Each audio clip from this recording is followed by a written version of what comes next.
Je vous conseille d'utiliser des leurres souples assez gros, d'environ 15 cm, et de les équiper de têtes plombées de 10 ou 15 grammes afin qu'ils tombent plus rapidement au fond.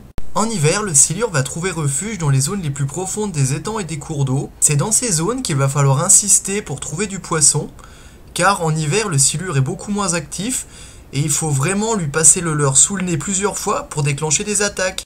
Pour animer votre leurre, je vous conseille de faire des petites saccades de bas vers le haut tout doucement, car en hiver le silure n'est vraiment pas très rapide et va préférer toujours une proie lente qui sera facile à attraper. Dans la plupart des cas, il faut insister plusieurs fois au même endroit pour déclencher des attaques, et dès que vous avez une touche, il est nécessaire de pratiquer un ferrage assez fort, car la gueule de ce poisson est vraiment très dure.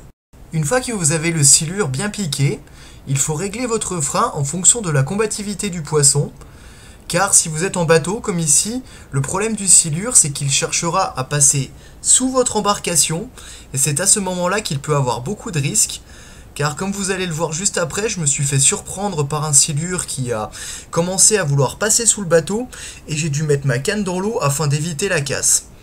C'est vraiment un comportement typique de ce poisson, comme vous voyez, là à ce moment-là, il a décidé de passer sous le bateau, j'ai dû mettre le bout de ma canne dans l'eau pour qu'il passe en dessous. C'est ce que je vous conseille de faire quand vous avez un silure au bout, c'est de toujours jouer avec votre frein, et dès qu'il essaye de passer sous votre embarcation, toujours le contrôler en tenant la canne à bout de bras, et en mettant votre sillon dans l'eau pour pouvoir éviter justement la casse. Surtout quand vous pêchez avec du matériel à brochet. Vous pouvez utiliser tous les types de leurres souples que vous souhaitez. Les marques n'ont absolument aucune importance. La seule chose qui compte vraiment, c'est que les leurres soient assez gros, on va dire autour d'une quinzaine de centimètres, pour pouvoir attraper des poissons de toute taille. Je vous remercie beaucoup d'avoir suivi la vidéo. Je vous souhaite de joyeuses fêtes, ainsi que de très belles sorties pêche pour la fin de la saison et l'année à venir. A bientôt. Au revoir.